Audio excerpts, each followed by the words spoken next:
Le livre de l'Exode, chapitre 17. Toute l'assemblée des Israélites partit du désert de Sin pour parcourir les étapes que l'Éternel leur avait ordonnées. Et ils campèrent à Réphidim. Là, le peuple ne trouva pas d'eau à boire. Alors le peuple cherchait querelle à Moïse. Ils dirent, donne-nous de l'eau à boire.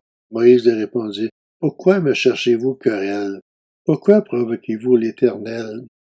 Le peuple était là, pressé par la soif, et murmurait contre Moïse. Il disait, pourquoi nous as-tu fait quitter l'Égypte? Si c'est pour nous faire mourir de soif, moi, mes enfants et mes troupeaux. Moïse cria à l'Éternel en disant, que puis-je faire pour ce peuple? Encore un peu, et ils vont me lancer des pierres. L'Éternel dit à Moïse, passe devant le peuple et prends avec toi les anciens d'Israël. Prends aussi dans ta main ton bâton, celui avec lequel tu as frappé le fleuve, et marche. Je me tiendrai devant toi sur le rocher d'Horeb. Tu frapperas le rocher, et il en sortira de l'eau, et le peuple boira. Moïse agit ainsi sur les yeux des anciens d'Israël. Il appelait cet endroit Massa et Mériba, parce que les Israélites ils avaient cherché querelle, et avaient provoqué l'Éternel en disant, l'Éternel est-il au milieu de nous? Oui ou non? Les Amélécites vinrent combattre Israël à Réphidim. Alors Moïse dit à Josué, choisis-nous des hommes, sors et combat les Amélécites. Demain je me tiendrai au sommet de la colline, le bâton de Dieu dans la main. Josué se conforma à ce que lui avait dit Moïse pour combattre les Amélécites.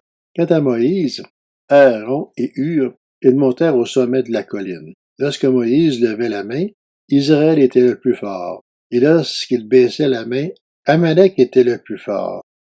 Comme les mains de Moïse devenaient lourdes de fatigue, ils prirent une pierre qu'ils placèrent sur lui, et il s'assit dessus. Aaron et Hur soutenaient ses mains, l'un d'un côté, l'autre de l'autre. Ainsi ils restèrent fermes jusqu'au coucher du soleil. Et Josué fut victorieux d'Amalek et de son peuple au tranchant de l'épée. L'Éternel dit à Moïse, écris cela dans le livre pour qu'on s'en souvienne, et déclare à Josué que j'effacerai le souvenir d'Amalek de dessous le ciel. Moïse construisit un autel et l'appela l'Éternel mon étendard. Il dit, parce que les Amélécites se sont attaqués au trône de l'Éternel, il y aura guerre de l'Éternel contre eux de génération en génération.